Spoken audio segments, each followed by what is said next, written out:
Good evening, everyone. Today is November 28th, Monday evening, 2022, at 7 p.m. here at City Hall in the council chambers for the study session of the City Council. Officially call the meeting to order and entertain the roll call, please.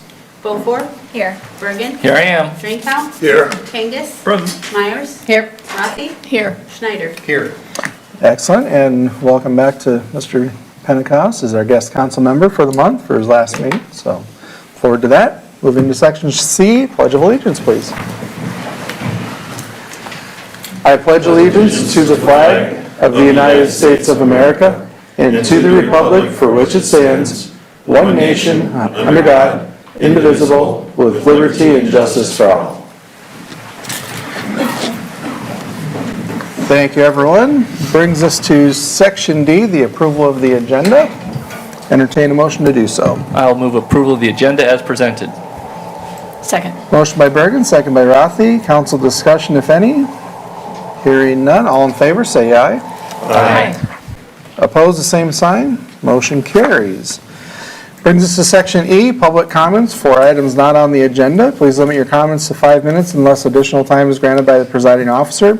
All remarks shall be addressed to the council as a whole and not to any individual member. Any public comments this evening from anyone?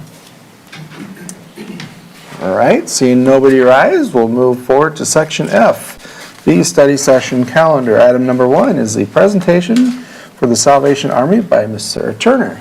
Join us this evening. Absolutely. Thank you, Mayor Hoffman, for having me with you this evening. And again, I'm Sarah Turner, and I'm going to tell you a little bit about why I'm involved with the Salvation Army, mostly as a matter of my job as administrative assistant at Cross Point Church. And we kind of inherited the position of Salvation Army for Bremer and Butler County from the police department. They had it for a number of years, and primarily due to the hard work of Paul Leisinger. Just a little history, the Salvation Army began way back in 1865. It was formed by an ordained minister with a church in London. And as an outgrowth of this organization, the Salvation Army as we know it today is primarily involved in the feeding and shelter of the hungry and homeless. There are certainly a lot of other contemporary needs that are done today, like disaster relief services, I'm sure you've heard about, daycare centers, summer camps, holiday assistance, services for the aging, even hospitals, medical facilities, shelters for wives, children, and career counseling, vocational training, and correctional services and drug rehabilitation. Primarily, there are 4 territories in the United States. We're part of the Western Division, which is in the Central Territory, and is comprised of Nebraska, South Dakota, and what is considered the western half of Iowa. I never think of us being in the western portion of the state, but in this case we are. We are part of this territory, and our divisional headquarters is located in Omaha, Nebraska. It's kind of new to us, in fact. We had been in the Eastern Division out of Illinois for a number of years. So I'm kind of getting used to a little bit different process. There's no fundraising done at a national level. The most widely used method of fundraising is the Christmas Kettle Campaign. The motto is heart to God and hand to man. Our focus at our Bremer Butler unit is to help those in need in 3 major areas: rent, utilities, and assisting a person with what local services are available and helping them with that process. As volunteers of our local unit, while housed at Cross Point Church, requires each of us to go through a training process concerning that way of funds collection. So my supervisor, so to speak, at the church is Pastor Dan Pattengill, and my cohort is our Director of Finance, Emily Quinby. Our local campaign this year began the 18th of November and runs through December 17th. We have permission to set up kettles at Walmart, Hy-Vee, and Fairway each Friday and Saturday of the week. Hy-Vee and Fairway are the most popular because we're allowed to be inside. And that allows us to also gently ring the bells. But if you really want to ring bells, you go outside in Walmart and stand in the cold. Starting this upcoming weekend, we actually only have one opening on Friday at Walmart from noon to 3. So we are doing pretty well this week. The next couple Saturdays, we have some openings at Hy-Vee and Fairway with no one at Walmart. And the pattern is similar to the following week. It's kind of interesting that the 16th is wide open, and yet the 17th, our last day of December, is full at Hy-Vee and Fairway, and most of Walmart is open. So all of this is to say that if you or your organization you work with have an interest in helping ring bells, we'd love to have you. Our goal for this campaign this year is to raise $8,500. We do our first count with a team tomorrow, so unfortunately I can't report to you what our date total is for the past 2 weekends.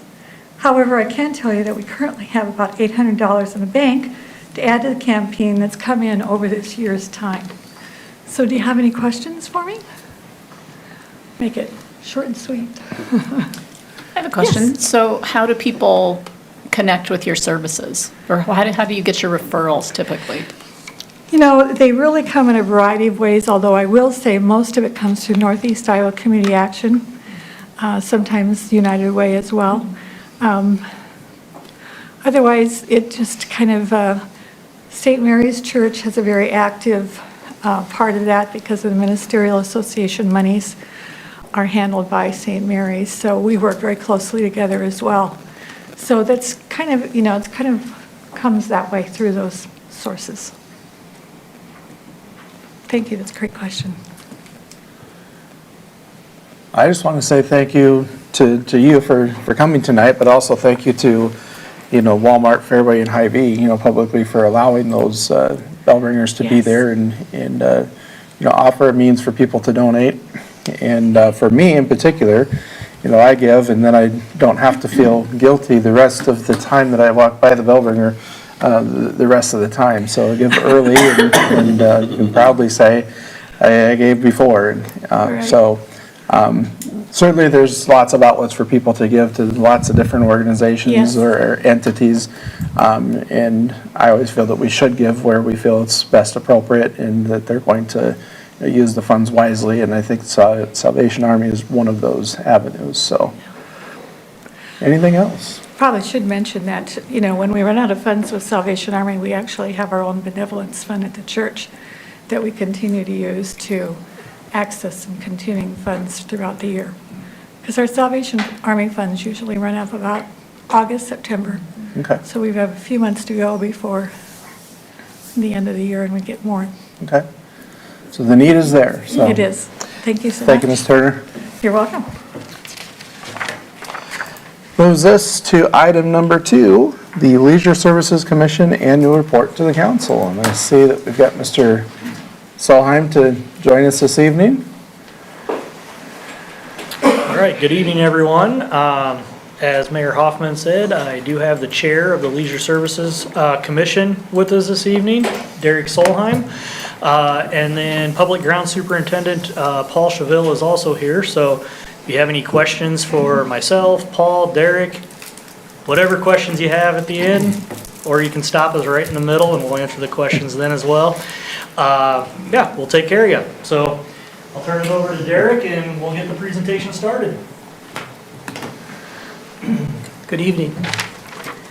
Garrett said we have about 3 hours to walk through this, so I want to make sure you're comfortable because we've got a lot of stuff that we want to celebrate.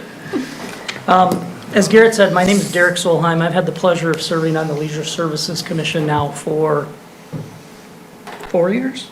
I believe so, yeah. 4 years.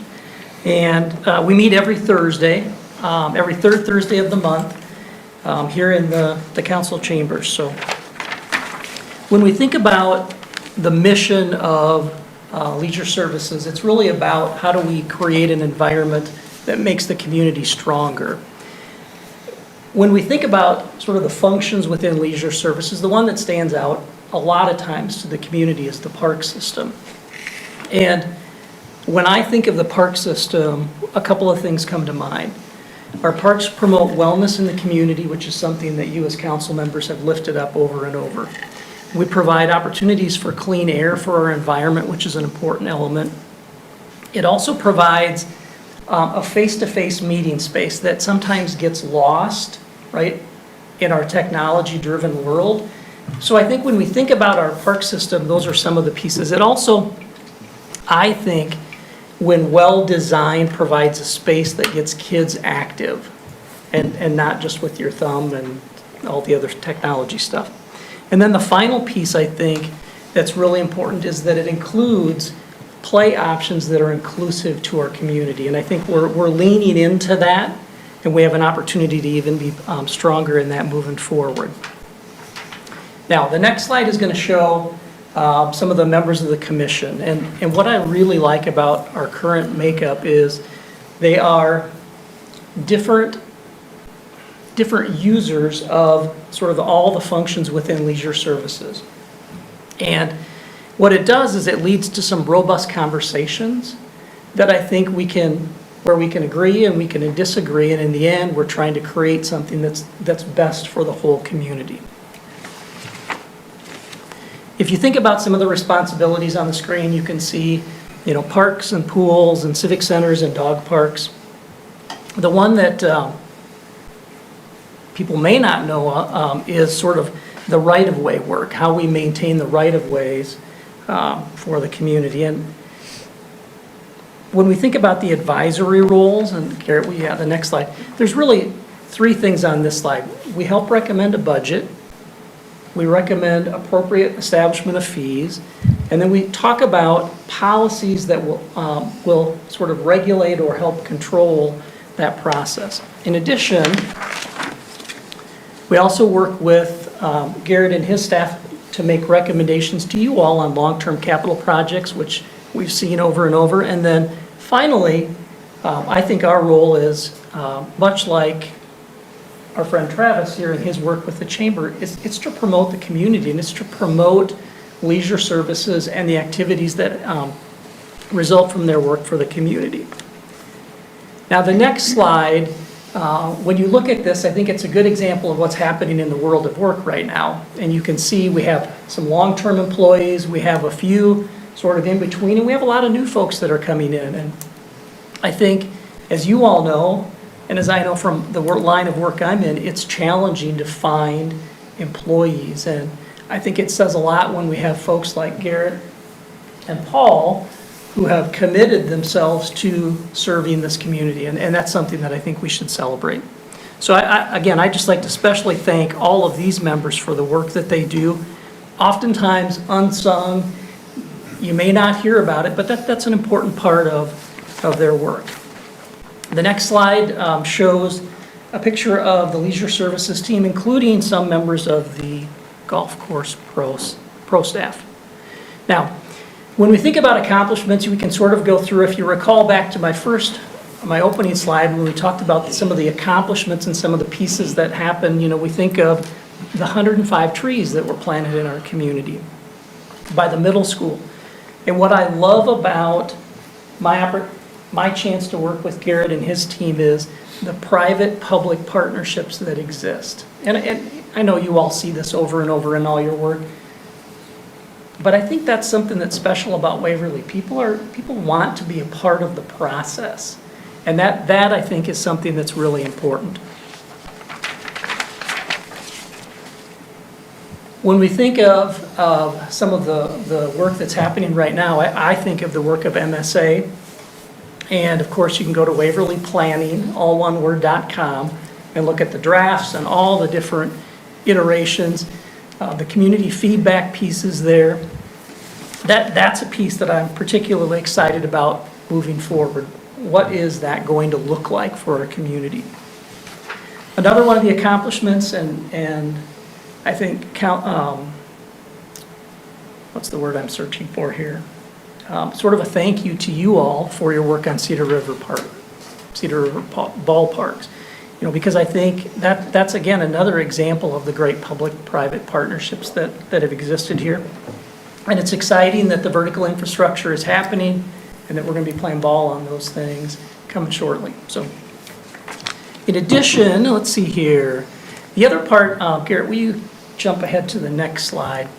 Another example here of an accomplishment that I think highlights the public partnership theme, which you're hearing over and over, is the Brookwood Park project, where a group of folks that were passionate about disc golf got together with city funds and funds that they raised themselves to create another amenity for our community that people can enjoy. Benches, Garrett, they're going to be installed Spring. in the spring. Okay, so. Benches and tee signs. Okay, so maybe we could have a council disc golf tournament, right? To celebrate the grand opening. And you're looking a little bit worried there. Skeptical about my Yeah, that's abilities. right. Yeah, Me too, we can be a team. I'd rather play That's real right. golf. A couple other things that I think are really impressive relate to the community garden, which I know many of you are active in. We had 9,000 pounds produced in 2021, and we had 14,000 pounds in 2022. That's just simply amazing. And if I'm correct, again, that's a reuse, right, of floodplain projects, again, which I think is a brilliant example of ways we can think about reusing spaces. A couple more slides here. The Cedar River Parkway inclusive play space will be ready by the summer of 2023. A big thank you for the $1.2 million in private funding, as well as the city funding, and as we talked earlier, the concessions dugout maintenance facilities are happening as we speak. The next couple slides, again, sort of illustrate working together. The staining of Kids Kingdom. A few years back, when I was a part of that, I think it took about a month and a half before my hands were actually back to normal after that. So you'll notice the signage throughout the park system. There's been a concerted effort to create a pattern of, what's the word I'm searching for here? A consistent look, thank you. A consistent look in our park system. And I believe we have 15 of those installed right now across the park system.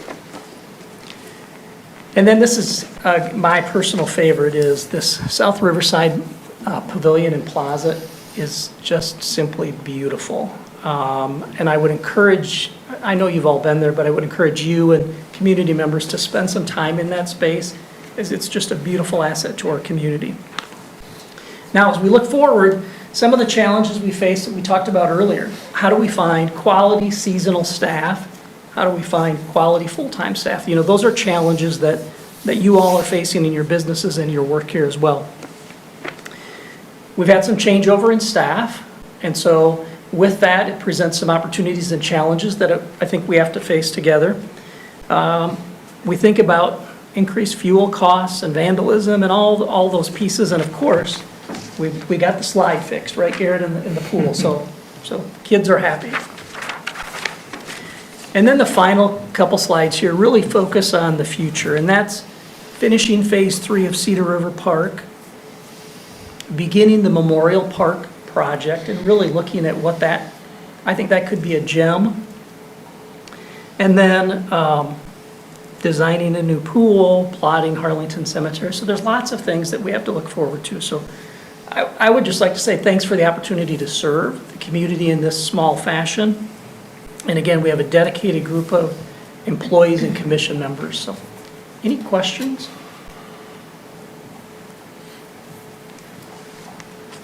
Disc golf, right? And I'm terrible with the Frisbee, but it's getting a lot of use, and people come from out of town, and they're even out there when snow's on the ground. But yeah, I just want to thank the commission and thank the staff. We have a pretty lean staff, especially not in the summer, and they have a lot of territory to cover, and consistently get compliments from people coming from out of town on how beautiful the parks look. So just appreciate all the hard work.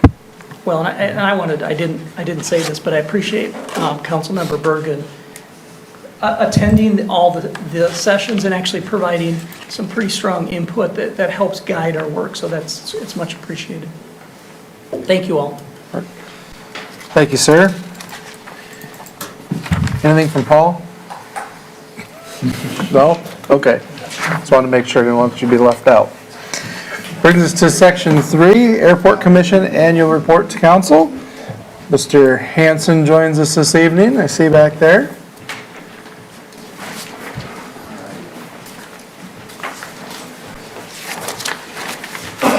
Good evening. My name is Dennis Hanson with the Airport Commission. I believe Mike's going to get a slide presentation teed up for us. So this is the study session. Okay.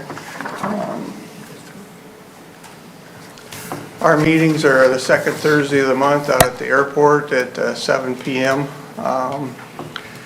And would welcome you to come out and join us. I know Julie joins us for the meetings, so we appreciate that. Airport Commission members are myself, Mike Shearer, Eric Bagelman, who's with us, Jane Wollenzine, and Lee Henricks. And Julie Meyers is the council liaison, and then Mike Cherry joins us out at the meetings also. Waverly Airport Commission, the duties and powers generally are to manage the operation, advise the city council on matters pertaining to the operation of and development of the airport. And the powers and duties of the commission shall include a laundry list of items that are summarized to basically to maintain the airport, a budget for the airport, plan for the airport, and promote the airport.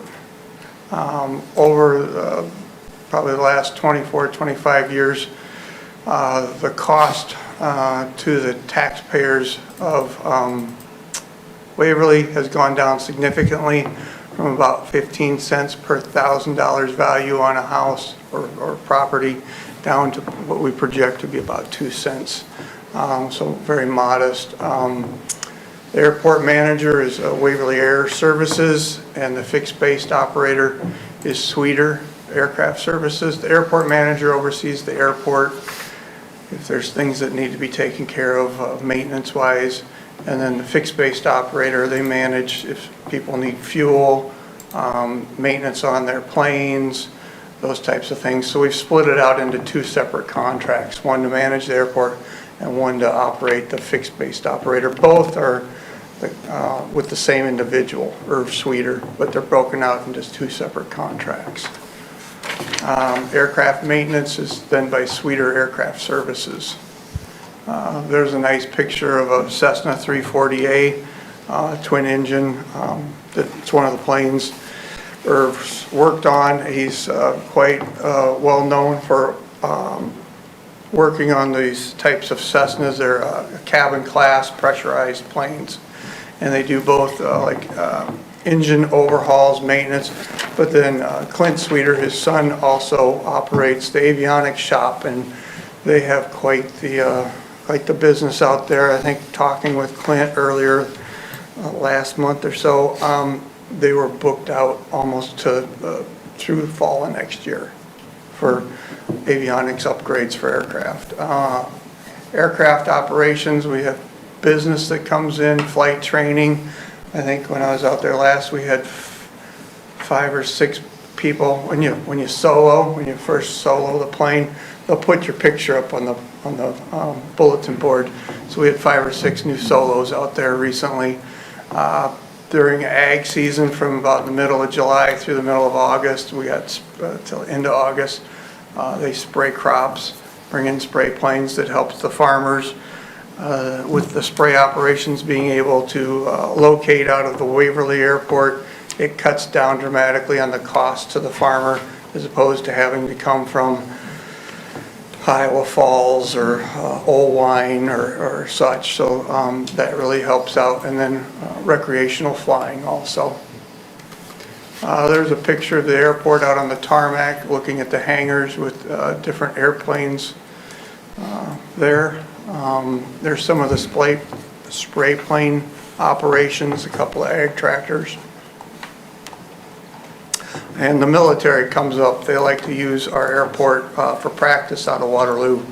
A lot of the helicopters will come up, and it's fun to watch them come in, and they'll practice hovering, and then they kind of dance down the runway, and so they come up quite frequently. The air care helicopter will stop in periodically where it goes to the hospital, and it'll stop in once in a while to visit us.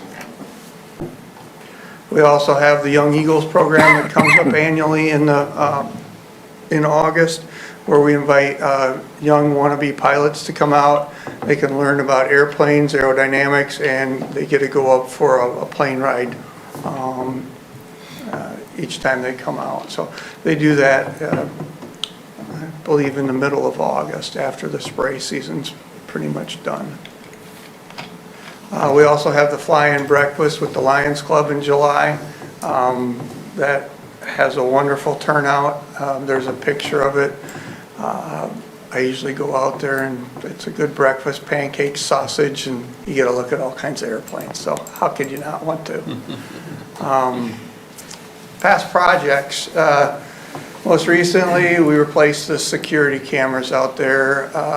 Then we did the runway extension back in 19 and 20. We put in the automated fueling system, which I really like. So you can go out there, if you're out there at 6 in the morning, you can get fuel, or if you're coming in at midnight, you swipe your credit card and you can get fuel. We did the obstruction removal project in 2020, and then back in 2019 back to 2012, we did land acquisition for the runway safety zones. And then in 18, we hired the new FBO airport manager, which that is coming up on 5 years here shortly. Other past projects, we did the bulk hangar insulation project, LED lights for the bulk hangar. Back, it's been 6 years already since we did the runway reconstruction project. And then we did a mechanics room LED light project, insulated the mechanics room back in 15, and then we put the new access road in back 11 years ago. Projects under design, we're looking at constructing a parallel taxiway to the west end of the airport for next year, and then also reconstruction of the south hangar taxi lanes. 65% of that is paid by the state.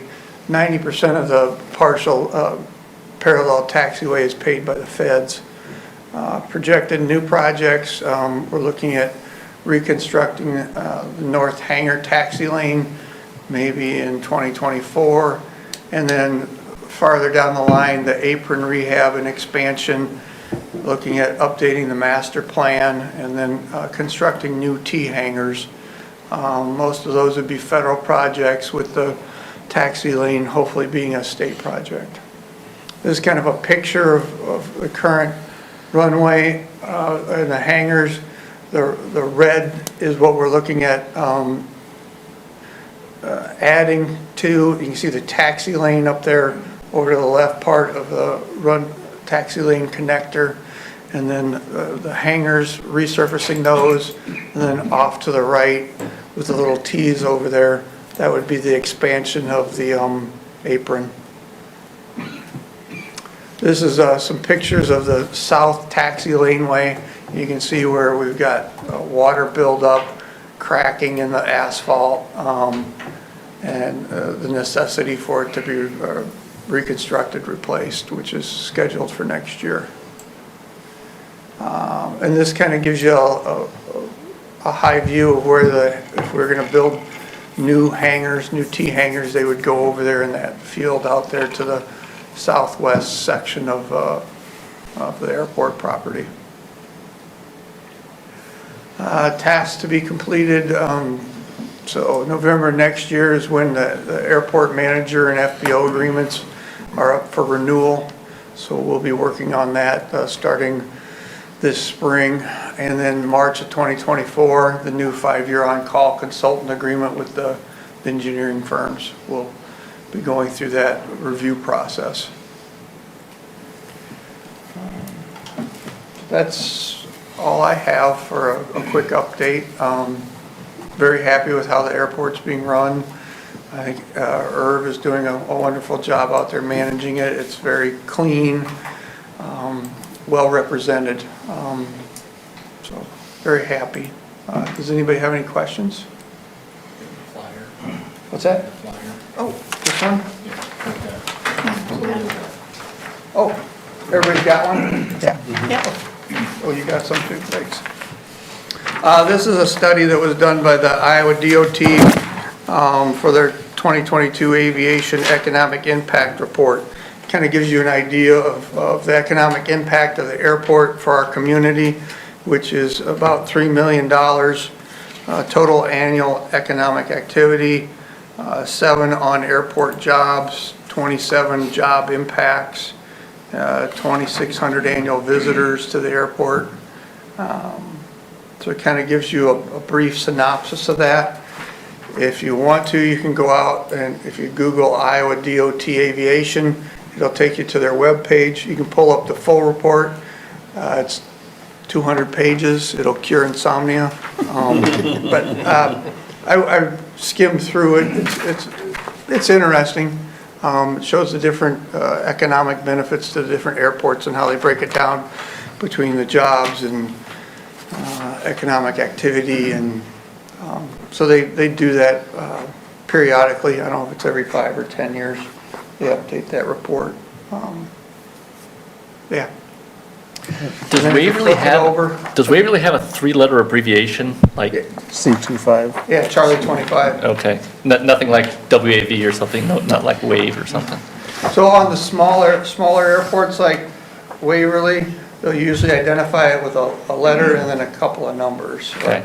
Or a mixture.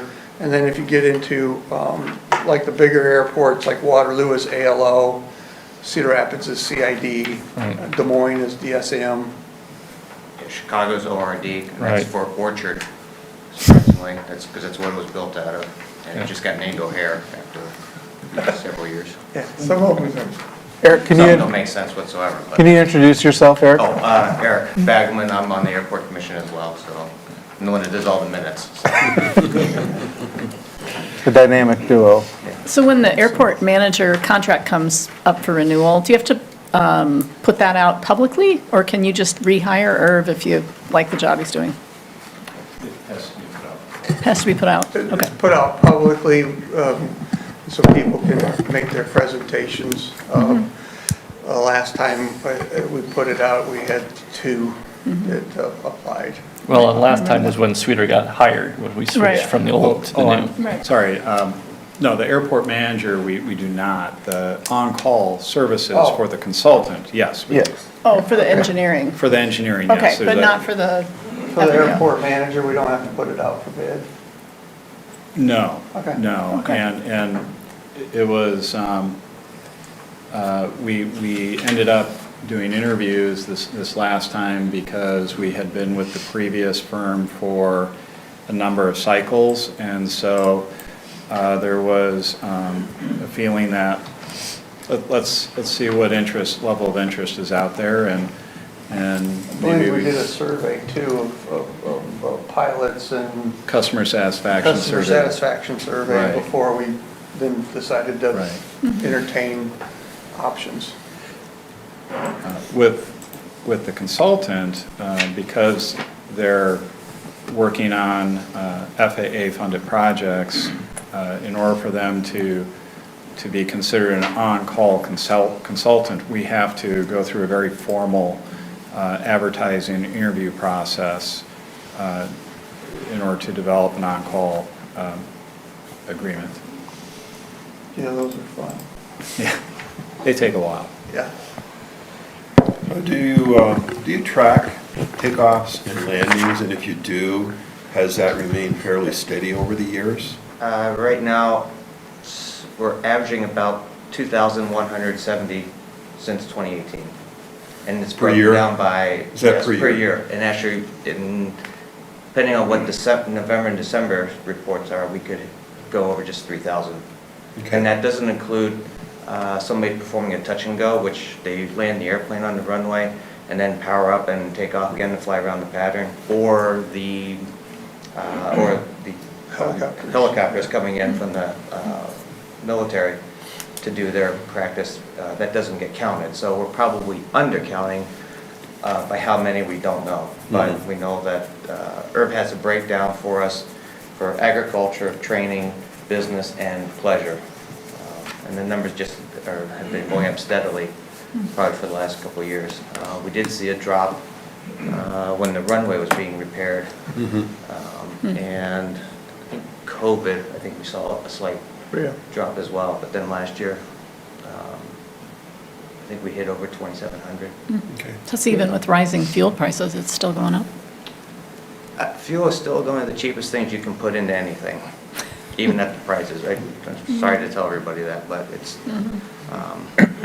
Yeah, airplanes have gone up in value over the last 2-3 years, and I think general aviation has become more prevalent. Business aviation.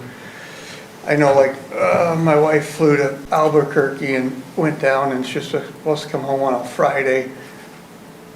That flight got canceled. She's supposed to come home on a Saturday. She made it as far as Dallas, and then she had to drive home. And so I think a lot of businesses are looking at private aviation to make sure they can get there and get back and not have to worry about commercial delays. So I think general aviation traffic has picked up because of that. Yeah.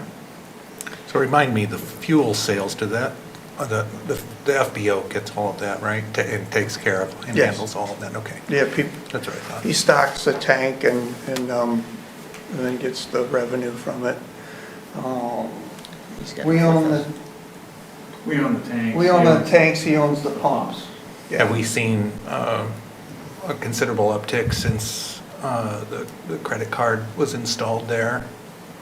Or has that not really made a, because could somebody fuel if it's unattended? Yes. That's the that- idea. yeah. They can swipe their credit card. That's what I'm through wondering, if there's a fuel. correlation there between, because there's really not many places to drop down and grab fuel. It's pretty convenient stop. Yeah, and it's, at one point, he had some of the cheapest prices around because he had a tank that he filled up with gas that he'd bought previously that had just lasted for a while, and he was seeing some more people come through. Yeah. Around July, we see, there's a number of uptick in traffic for pleasure, usually because people are on their way to Oshkosh. It's a work week stop for them Yeah, we had quite a bit of From this EAA year. traffic. this year, Yeah. Stop in and fill up, and then they can make it to I think Oshkosh they in had a about an record year hour. up there, probably part of it. They What's had a that? record year in Oshkosh, which is probably part of it. Yeah, yeah, we actually went to Mason City, I think the Thursday just before Oshkosh. The B-29 was in their dock. And there was probably 100 people that flew in for that, just to go see that. That was impressive, yeah. So of the 4 different types of operations, you've got the business, the training, the agriculture, the recreation, which do you think is the biggest in our airport? Biggest in what regard? In terms of usage in business, or like, Business year-round, agriculture in the summer, I would say.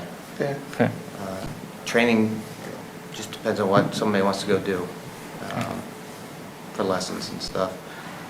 Pleasure, it's just anybody who's coming in or going or taking off to go someplace. As you look forward, say 10 or 15 years,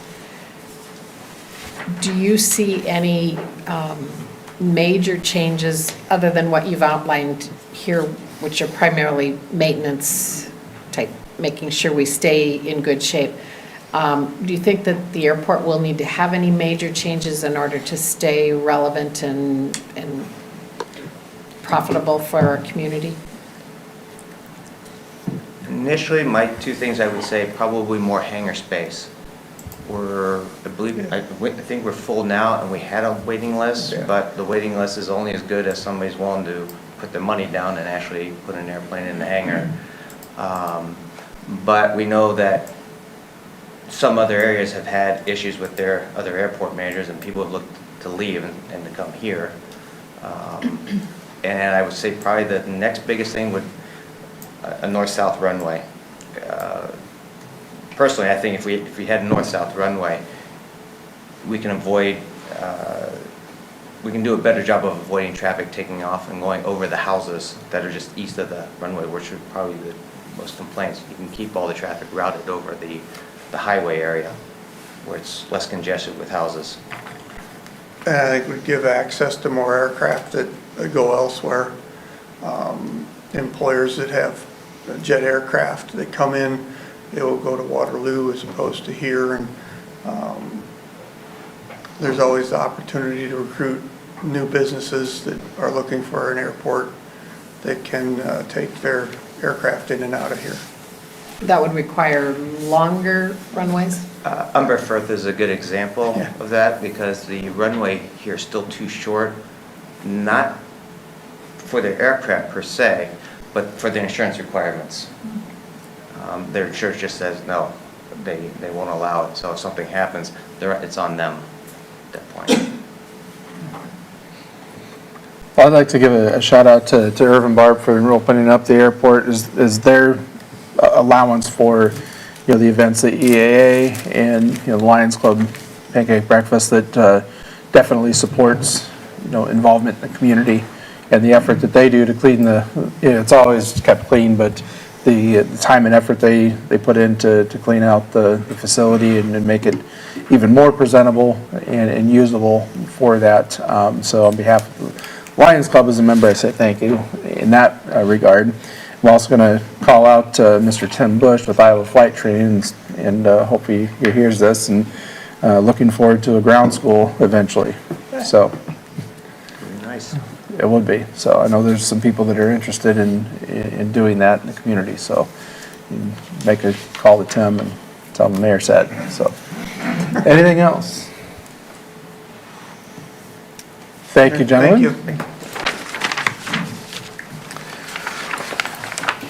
Move forward to section 4, the Waverly Chamber of Commerce and Main Street quarterly update to the council. We've got Director Travis Tolliver and we've got Chris Knudsen that's joined him as well this evening. Thank you all very much. These quarterly updates, we really appreciate your time so we can share updates and things that are going on with the Chamber Main Street program. It's one of the ways that we feel that we can better tell our story and make sure that you know what's going on with all of us.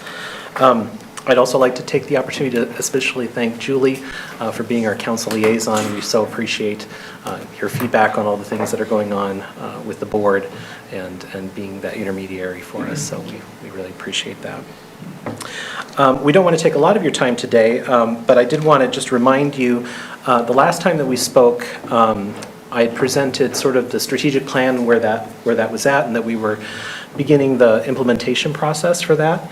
Since that time, all of our committees have gone and aligned their tactical plans with all of the goals and objectives that we had with that strategic plan.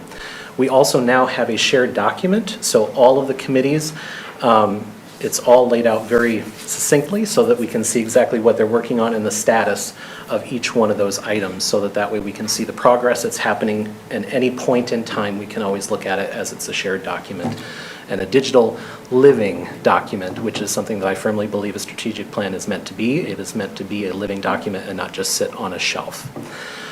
So a lot of that work is ongoing, but there's a lot of exciting things happening.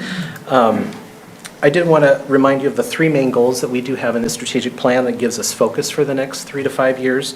The first goal was that we want to better tell the story of the Chamber Main Street program and Waverly itself, and making sure that it's a destination of choice for people.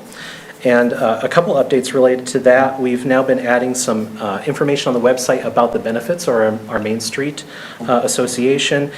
We've been doing check-ins with our members, both with our membership and marketing committee as well as our executive committee. We're meeting with lots and lots of our members, getting feedback on what's working for them, what things we need to change.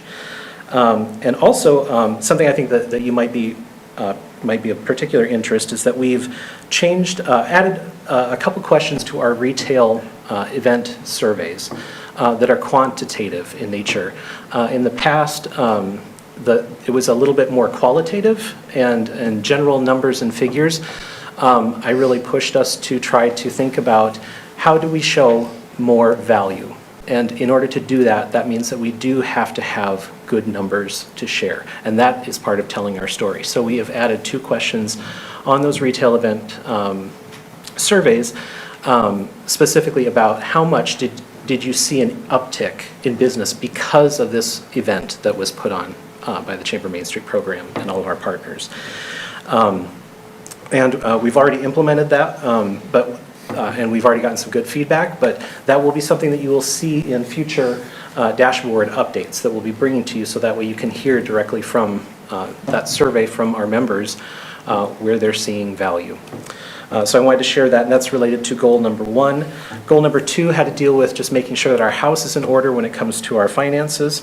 And a couple updates on there. We've updated our financial policies, and we've formalized our audit procedures and set a specific frequency for when those are to occur.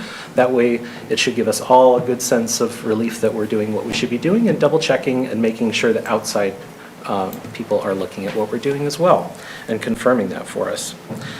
Goal number 3 was related to the bridge transition project and making sure that we're supporting our businesses as best that we can. And so I'm pleased to let you know that we do have a new committee in place and a new chair, Dan McKenzie. And that committee is made up of members from the Chamber Main Street as well as downtown businesses. And we'll be creating events and activities then to bring traffic to both sides of downtown during that project. So those are my updates, and I'll turn it over to Travis more on the dashboard updates. Thank you, Chris. Mr. Mayor, members of council, thank you so much for having us today. And I too want to thank Julie for being a council liaison. It's great to have her input during our board meetings, and great to have Connie Tolan from your economic development team on our board as well. Our monthly meetings with Bill. And I know that Tiffany also has regular meetings with Garrett and with Paul, and so it's great to see our two staffs working together for the betterment of our community.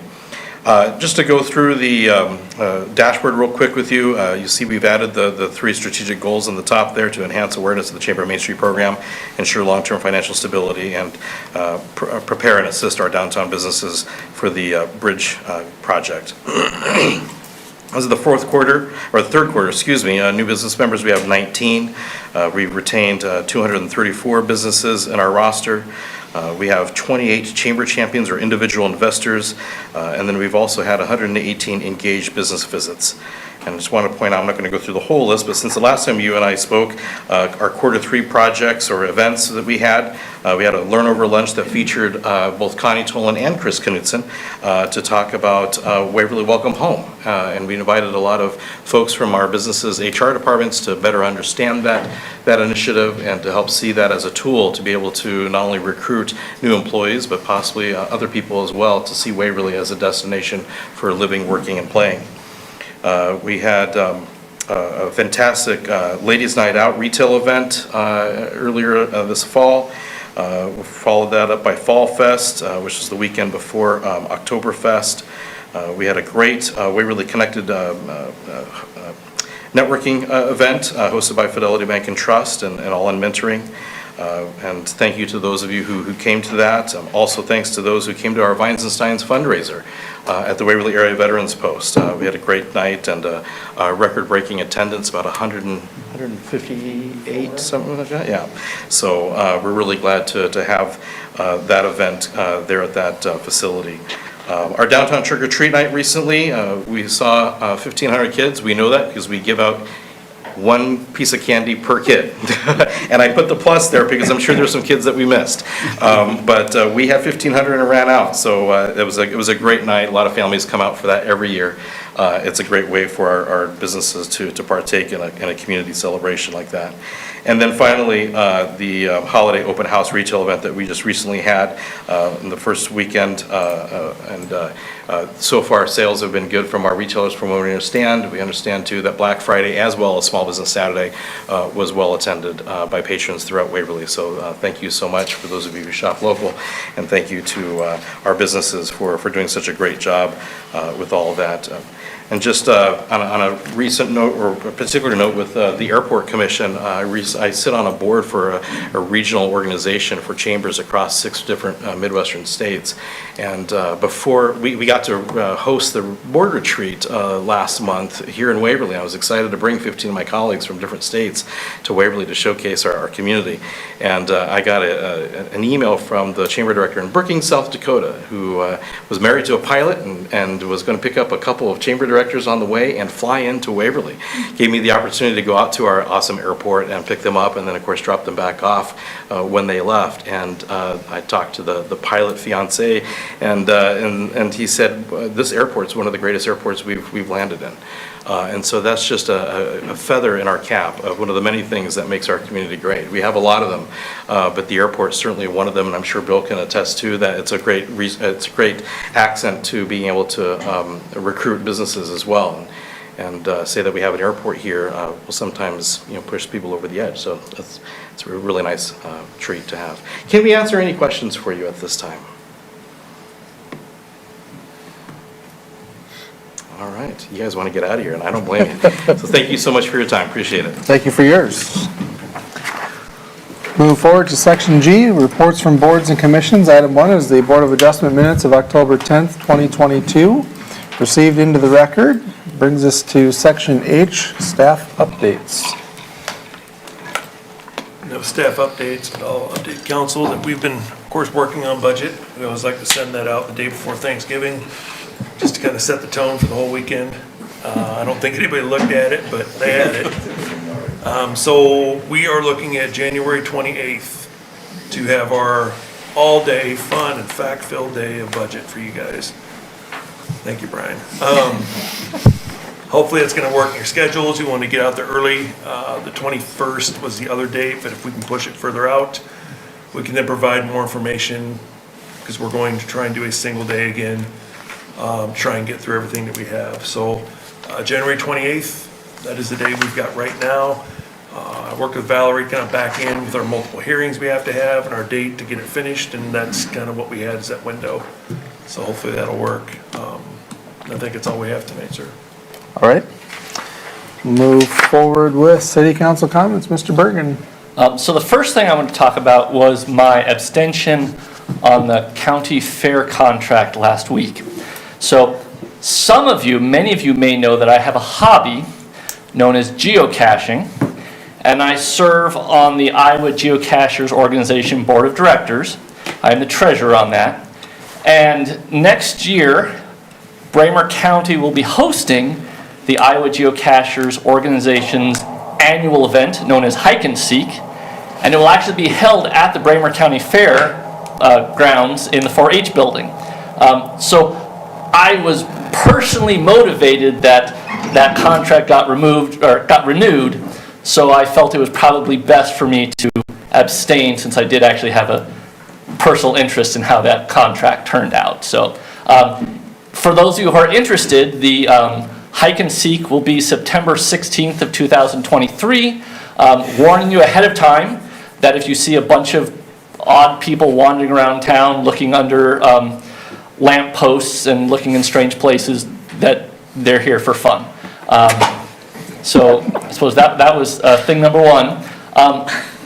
Thing number two that I'm thinking about is the World Cup. I'm very excited to follow the World Cup. Tomorrow is the big match between the United States and Iran.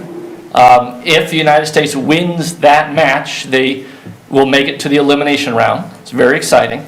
But I was also thinking about some of the animosity that we've seen between the United States government and the Iranian government.